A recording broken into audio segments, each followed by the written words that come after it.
अकोला जिल्ह्यातील 11 गावांमध्ये सुरू असलेल्या अवैध दारू विक्री विरोधात स्थानिक नागरिक आणि महिलांनी आक्रमक पवित्रा घेतला आहे।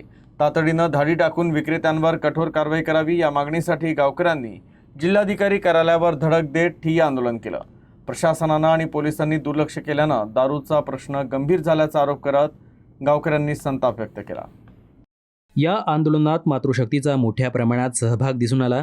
यावेळी आंदोलनकर्त्यांनी जिल्हाधिकारी कार्यालयात लेखी निवेदन सादर करून प्रशासन आणि राज्य उत्पादन शुल्क विभागाच्या संयुक्त विद्यमानं विशेष मोहीम राबविण्याची मागणी केली।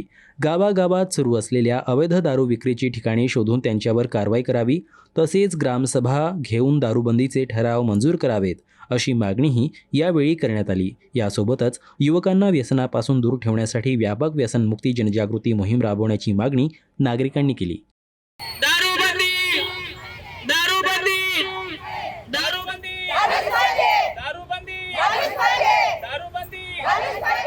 आमच्या गावातली नव्या गावातली पोलिस येत नाहीत आणि काहीच नाही, हप्ते घेतात ते आणि म्हणतात की आम्ही येतो आणि सुनीनं फोन लावला तरी पण आले नाही तर म्हणलं, आणि लेकरं असे उली लेकरं दारू पितात म्हणलं।